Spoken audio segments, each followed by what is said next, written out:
final, 4-1 over Real Betis. Let's just tie a bow on this Conference League final, get the final thoughts. Nico, what do you think this means for Chelsea in terms of their history? How much of a building block is this for the next couple of seasons under Enzo Maresca? I think it means more for the Enzo Maresca project than anything really in the grand history of Chelsea. Maybe for the new ownership, it's their first title.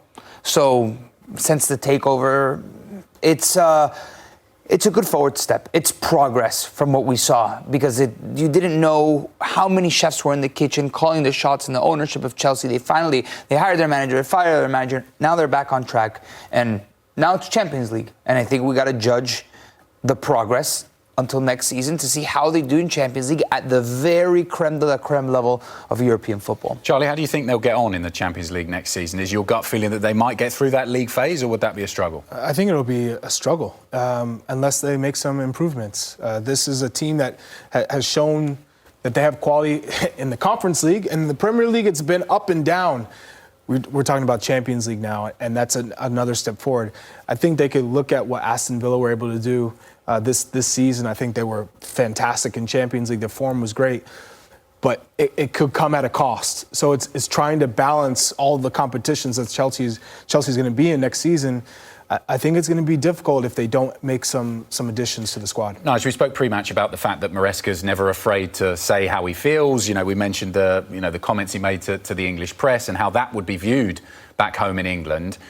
Do you think this is him ultimately telling the story on the pitch and letting his players do the talking? I think, for me, the English media and fans would be expecting him to win this. So for them, it's not going to change much. It's next season. Next season's when he's really going to be under pressure again, because it's what comes with being Chelsea manager. So people are going to be intrigued to see how he does next year. OK, let's get pitch side and back to Anita Jones, who's standing by for us. And it is Cole Palmer who is getting the earphones in, ready to speak to us. Anita, we'll hand it over you with the star man from Chelsea.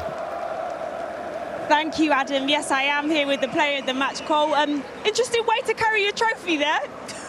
Got no pocket, so put it there. Congratulations, you were key in the comeback today. What does it mean to get this first trophy with Chelsea under Enzo Maresca in his first year with the club? Yeah, it's big for the fans, it's big for us, so we're going in the right direction. In terms of you know they talk about big players showing up in big moments. I wanted to read to you some of the stats in some big games that you've been in. You think of Manchester City, you're in the Super Cup final, Community Shield, you got on the score sheet then, England in the Euros final on the score sheet, and then today 2 assists. How much do you enjoy being in those big moments and performing when it really matters? Yeah, I feel like I love finals, like all the finals I played in, I feel like I've contributed. So yeah, I just like the occasion. Like for the fans and that, and for myself, obviously my family and that are here, so I'll just try and do something. In terms of what it means to the fans, I know it's not the competition that Chelsea fans would have liked to have seen you in Europe, but you're going to be in the Champions League next season. What do you think we can expect from this side? This competition is a good step for us. We're playing in this because last season we deserved to play in this, like the manager said. Now we're in the Champions League and it's about kicking on again. I can see you're taking in the moment here, but there's some guys in the studio I want to chat to you. So Nigel Coker's there. Nigel, you going to come in? Yeah, Cole, just wanted to say congratulations. And at half-time, what did the manager say for you guys to really put on a second-half performance like you did? He didn't really say much, to be fair. He just said we're losing too many second balls. We need to start playing like we're in a final. And I think we woke up and, yeah, we're showing up second half.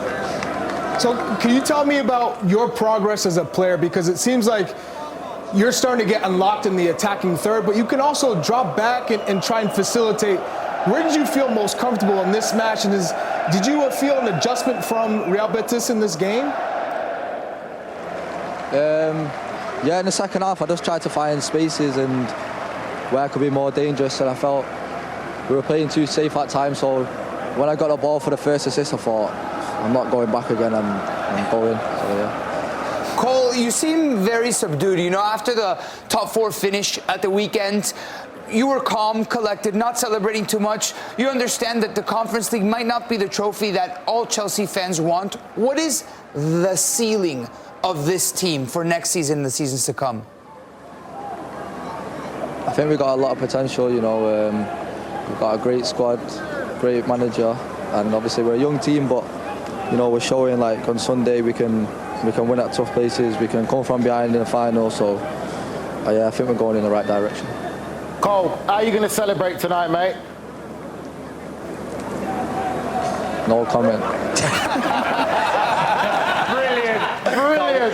There'll be a few more smiles at least from you. I'm glad you get a smile from you at the end there. Thank you, Nige. Congratulations. See you. Well, there you have it from Cole Palmer there, the player of the match with Chelsea. Yeah, we'll let Cole Palmer get back to the party. Anita, thanks for your work this evening. Great stuff. I mean, you never get too much, really, do you, from Cole Palmer in interviews? But what you see on the pitch is also what you get off it. I mean, he's just that kind of cool, calm and collected. Right. You can see why he's able to deal with those pressurised situations. When the question marks are on him, been pretty quiet in the first half, he delivers in the second half. That's just the way he gets it done. The manager didn't say anything to them. Just get on the ball, figure it out. And I think he plays with that nonchalance. I don't know, it's strange. A player of that type of quality, it usually gives you a little bit more, right? Like, he's vigorous, but he's like the most... Emotion just in check. Neutral, you know? right? Just like, yeah, I know, we got it done. I think it's credit to him, though. It's like what Charlie said. I think he's come from such an environment of intensity and winning at Manchester City, and he knows what he's capable of and what he wants to achieve. And like you said, the reality of it is, yes, he's done it, but I think for him, I look at it like he expects it. This is what we should have been doing anyway. Right. And now it's onwards and nextwards. So he's staying calm and calculated and collected about it, but it's what he expects. I guarantee it's so cliche for a player to say, don't get too high, don't get too low. That he's living it. That's what he's showing. You know, I'm doing what I'm supposed to do. If he wins the World Cup, they're gonna be like, hey, Cole, how do you feel? No, great. You know, we did what we needed to do. I think he's that type of person. Sometimes it's like you got to check his pulse. Let's get back to Anita, who's pitch side. Anita, just before we came to you there when you were speaking to Cole Palmer, we saw Todd Bowley, the Chelsea owner, getting stuck in with the celebrations. He's in there with the players and the family as well. How do you think he's feeling? Because we talk about the process for Chelsea now that it's no longer the Abramovich era. This is a big deal winning a trophy, isn't it? Definitely. It's the first trophy in the American era at the club.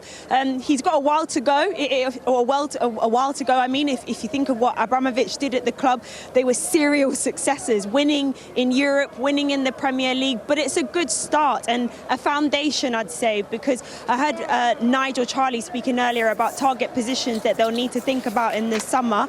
I think Enzo has got more of a strong argument now to convince the board to dip into the transfer market, to strengthen that team, because of course they'll be playing in Champions League next season and it's going to be a much tougher opposition week in, week out in that tournament. Anita, was that the hardest interview you've ever done pitch side? No, I've actually interviewed him before, you know, and I've got to say you guys were very good. So you got some smiles out of him at the end there, so well done. It's only because he didn't want to tell me what he was doing tonight. OK, Anita, we've got to go. Thanks so much for your work this evening. It's been a great to have you on the show. And it's time for us to say goodbye. So Chelsea win their 9th European trophy. We will see you soon here on the programme as we build up, of course, to the Champions League final that we look forward to on Saturday, live across the CBS Sports Network. We have got Inter Milan against PSG. We will. Welcome back. Well, you can see here just what it means to Steve, to Joe, and to, of course, all of these Chelsea players. Absolutely brilliant scenes here.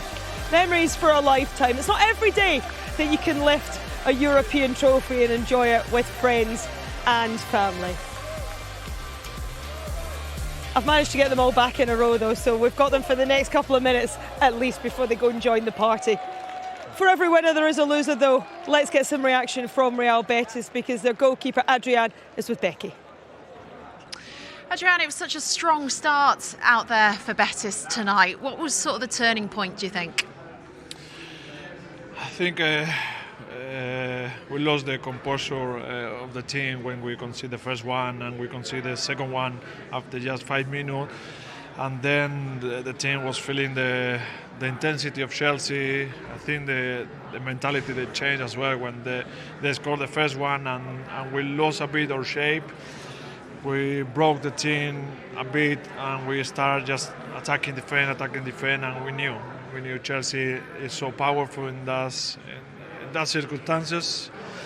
And then obviously we conceded another 2 goals. It's a hard night for us as a Betis fan as well for me, for myself, and being the other side really proud of the club or the fans, because obviously the first half was a wonderful first half for us.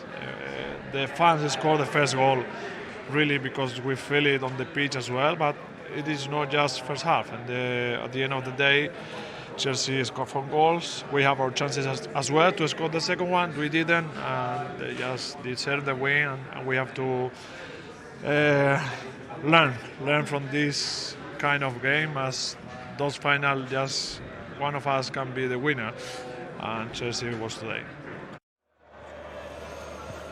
A really interesting line that, wasn't it, Adrian, there, saying that the fans really scored the first goal. Such was the atmosphere in here that the Betis fans were brilliant, got their team right up for this. And Mikel, you said it before the game, come out fast, come out hard and impose yourselves, and that's exactly what Betis did. Oh, 100%. They were out there, the way they were pressing Chelsea, weren't giving them much time on the ball. Before the goal happened, they made a couple of mistakes beforehand, gave Chelsea the warning that you keep doing this, something's going to happen, and it's what happened. Gusto lost the ball, they pressed, nice little counter-attack, goal. Then they had a second opportunity, which, if that probably went in, could probably have changed the game. It's a lovely ball from Isco, like that. But we've seen some quality passes tonight, and that's it was tremendous. Yeah, tremendous. It was tremendous. Yeah, and he was, absolutely tremendous. Isco, top class. And listen, from the start, they were the better side for the first 15-20 minutes, and Chelsea were shell-shocked. We see pre-match, didn't we? They watched the Nottingham Forest game, didn't they? They was all together. They watched Chelsea play Nottingham Forest. They would have worked. Joe said, you said, didn't you, in the analysis, they would have seen that, highlighted where the weakness was, where the space was, and then when you got someone like Isco that's got the class that can find the pass quickly, then you're always going to get a chance. If Chelsea didn't win this game today, I reckon Isco would have been man of the match. Yeah, he was brilliant. He was untouchable. He looked in the mood, didn't he? Yeah. Like the way he was playing, the little passes outside the foot, he just seemed so calm. He was controlling so much of the game until Chelsea basically took over in the second half. But before that, he was untouchable, and he was tremendous. I mean, we highlighted him, didn't we, pre-match as being one of the players that could hurt Chelsea because of his pedigree, because of his experience. And, I mean, you don't just win multiple Champions League trophies if you don't have something about you. This guy is unbelievable. This kid played at that great Real Madrid side that won loads of, and he wasn't one of the main players. But tonight he stepped onto the pitch, and he like that. That's world-class midfielder. Like only Toni Kroos and Modric kept this kid out of the team for Real Madrid. He's that good. Brilliant. He's a senior player now. He's done it all, and he led his team tonight admirably. And the lads are right. If Chelsea didn't win the game, that's your man of the match there. He dominated for about 40-50 minutes of the game. I've got to say, Cardosa and Fornells as well with him in that midfield was superb. Absolutely nullified Chelsea in the first half, which allowed Isco then to produce little bits of magic, because he knows he's got them as a safety blanket behind that can produce him to get in these little pockets here, time and space. Look at that. They the top players in world football, it all slows down. The final moments, the detail. They see it through a different lens, and that's what he does. It's an absolute joy to watch. He's just been recalled to the Spain squad as well, which should be at 33. Yeah, absolutely sensational, that level of talent and that level of class. Let's have a look at perhaps one of the moments that the Real Betis fans might be talking about after this game. Perhaps the chance that got away because Cardoso had an opportunity to put his side 2-0 up, which may have changed the complex of the outcome. We don't know, but it was a really good opportunity. And once again, down that Chelsea right-hand side. Yeah, again, like a bit sloppy defending. They weren't on it, was they? You have to credit, first of all, Gusto goes with the wrong foot. This chop, Badashili does well here, Sid Stoney. He gets in, he gets his body in. If that was his best moment of the game, that saved Chelsea. It's a crucial moment, a game-changing moment. Yeah, that's where the momentum kind of swung, because they was in the ascendancy, wasn't they, there? And if they would have put that away, it would have been a tough one to come back to for Chelsea. But you still always felt that, I don't know what the stat is, but they conceded in the last 10, 11 games, Real Betis. So, you always felt when Chelsea got one, then they would get back in the game. To be fair, you did call it. He said they've not kept a clean sheet, so we're definitely going to get back in it. And obviously. So he's got his Chelsea side on now.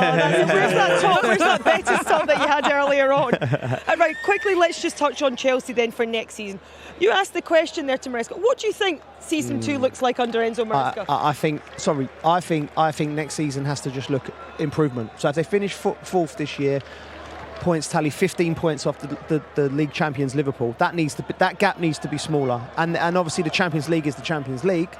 Another trophy yet, but the crucial thing is that 15 points needs to be less than 15 points. And if that is the case next year, listen, we can all dream of a title challenge. It may happen. We don't know.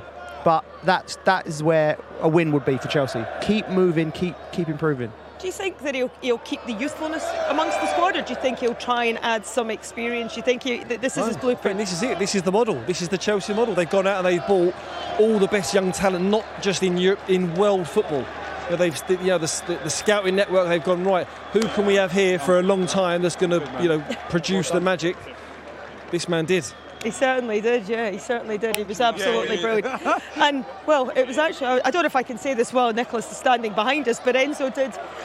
Mikel asked Enzo about potentially another number 9 as competition. He said that you're too old, Mikel, so it can't be you. But if not, Nicholas, well done. Oh, there we go. Thank you. What a gentleman. What a gentleman. If it's not going to be you, who would you bring in for competition for Nicholas Jackson? Ooh. So, everyone's going to say Isak. If not Isak, I would go... What's tough? Delap. Heavily linked today. Yeah. Heavily linked today on Twitter as being an advanced top. Fits the bill, doesn't he? He's young, he's hungry, he's someone that the coach here can develop, you know. And he kind of reminds me of a young Alan Shearer when he was at Southampton that went to Blackburn. You know, just robust. You know, he's an out-and-out number 9, knows where the goal is, can score a goal. You think of the chances that could get given. I think that's a good. He's big, he fits the bill. He's strong. He knows where the goal is. Like, he is an old school number 9. And I feel like the amount of goals he got for Ipswich, if he was at a bigger club, he'll get probably double it. I'll actually be stunned if he isn't at Chelsea. I really would. I think that's a good shout, that Liam Delap. Well, watch this space, I guess, is the message as far as the transfer situation for Chelsea is concerned. Well, this season isn't quite finished, but... Pues es una ausencia importante, porque no ya es uno de los jugadores que siempre suele comenzar los partidos en esa escalera. Y vamos a ver hasta qué punto lo siente y lo nota el Barrio, que ha sido un equipo un poco de extremos durante los propios partidos, ¿no? Muchas veces ha empezado mal, luego ha mejorado en el segundo tiempo. Hoy el Barrio tiene que salir con mucha más concentración desde el primer instante, porque esto es un partido de playoff y delante tienen un equipo con mucha calidad, como es los Troncos. Atento está para el cierre, Gil Vidal, segundo palo, Carlas, al palo. Adri, ¡gol!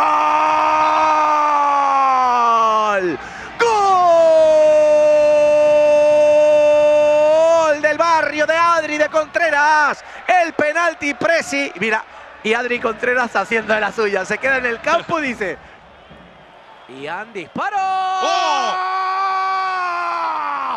¡Saca la llenar! ¡Gol!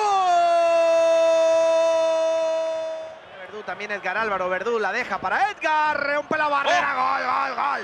¡Gol! ¡Tenemos suerte! ¡Vamos! Todo tuyo. Ahí está Marmartra, que lanza un bueno. Jugador estrella. ¿A quién ponemos? ¿Será doble jugador estrella? Sí, ¿qué quieres? ¿Penalti? Pues vale, quiere penalti, no quiere quitarle el jugador.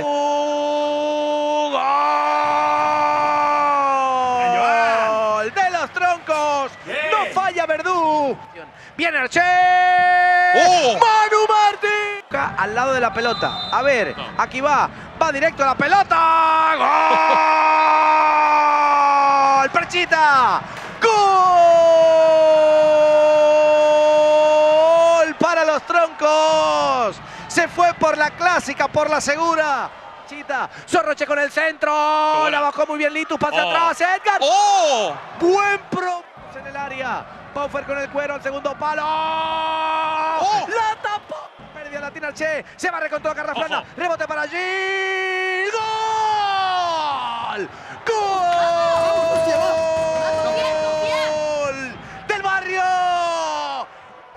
González, habéis repetido la suerte de las chicas y estáis en semi, enhorabuena. Pues nada, muy contentos. Parece que ya empezamos a salir del pozo en el que nos metimos en Liga después de esas 4 derrotas seguidas. Y nada, a Madrid seguro. Os enfrentáis al igual que las chicas a Ultimate Móstoles, guerra de clubes parece, ¿eh? Sí, esperamos a ver si podemos ganarles ya, que desde que salí de allí de Móstoles no le ganó ningún partido. Así que nada, DJ, voy a por ti. O sea que celebración de gol si marcas, a lo loco, todo, ¿no? Tanto no, pero ojalá le meta uno. Bueno, enhorabuena, a disfrutarlo. Muchas gracias.